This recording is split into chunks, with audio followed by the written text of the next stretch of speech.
Fantastic. But anyway, let me take you guys to the next story, of which we are talking tourism. And of course, there was the war. Kulwanga ni tag of war between Lupita and Naomi Campbell. Wow. Of which we all know Naomi was appointed the brand ambassador for Magical Kenya. And Kenyans did feel some type of way. So recently, guess what? Lupita is in the country. She's somewhere in Lamu, having fun and, chilling out. And according to some posts that went online, she was with a friend of hers by the name, let me get the name, Umra Omar, who posted a picture of them, and she, this is what she captioned, Karibu tena Rafiki, this is what 15 years looks like, not bad at all. So Lupita is around. So this goes back, okay, this takes us back to, y'all remember when the CS Balala decided to say they tried to look for Lupita, but apparently the management team was saying, she's committed, she's busy, and they tried looking for her for 5 years plus. Let me use the word alleged. Hapo chini mimi sijasema kulisemwa, but that is what was quoted. So Lupita was like, she went on her Twitter and she posted something, and she was like, hey, so I hear you all have been looking for me for the past 5 years, and she's like, I'm here. So I think the good news is, she's in the country. This is homeland. So she's here to, maybe vacay, enjoy the coast, and then maybe go back. But I don't know. I know a lot of people have different feelings and, different opinions when it came to the brand ambassadorship that came with Magical Kenya. Yeah. And we are like, as in, you never know. At this point, I'm like, girls, can you just help a girl over here? Well, Because like, let me hold on to my opinion. Unajua venye naambianga mshikilia opinion zenu. Saa ingine unashikilianga. Lakini sahi ya to flash. I mean, Naomi Campbell hasn't exactly done Kenya justice, So far? Yeah, so far. We saw the YouTube video and it was very amateur. We expected more from her.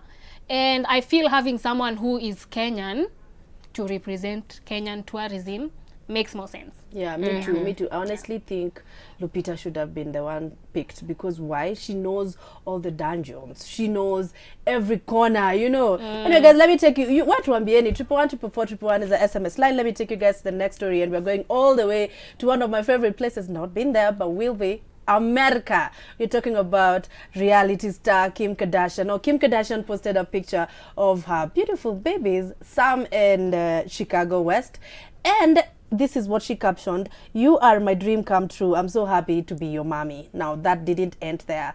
A Kenyan tweep, his name is Frederick Motuko Philip, went ahead to comment and tell Kim Kardashian that she should forgive Kanye West so that they can raise these kids together, because kids need both their parents. And of course that elated a lot of mixed reactions from people. This is what he said, or this is what he tweeted: "Forgive their father and forget. Children need both parents when growing up. To show them love, please. I'm Frederick Motuko Philip from Nairobi, Kenya." So that's what he wrote. And of course Trips went ahead to offer advice, some of them telling him to stop that nonsense and delete it, and others telling him this is what happens. And one tweet called Jolene Brunner says, "It's true, but being with someone that's making your life miserable, it's better being alone than unhappy with someone," speaking from experience. So she is totally experienced to talk about those things. Another one said, mtasema yeye ni tribalist, as in it's just mixed reactions everywhere. Mwingine anasema, also speaking from experience myself, having miserable parents trying to stay together makes children miserable. Sometimes it's for the best and not fair to the children, but it's for the best if they don't get to see all these toxic traits around them. Yeah, so that's true. But Yeah, you I'm don't like, have to stay. First of all, Yeah. Kanye West has to be willing to help himself Yeah. and get help for her to stay. You can't just stay together because of kids. I know it worked back then with our parents, but they were very miserable, Yeah. So you'd rather do what's best for you and your children. I do agree with that, because Yes. I'm like, honestly, we have children who've been, brought up by, single parents, and the parents are not together, but they co-parent, and they turned out to be And okay. that's fine. And at the end of the day, your opinion of what my happiness should look like is not what my happiness should look like. You get? You mind your own happiness. Let me mind mine. But I think it's time for us to move on Yes. to, is it live Live sport? sport. Wow, Yeah, advice. Ni Okay, banjo yako ni sawa. let's move on to Live sport. live.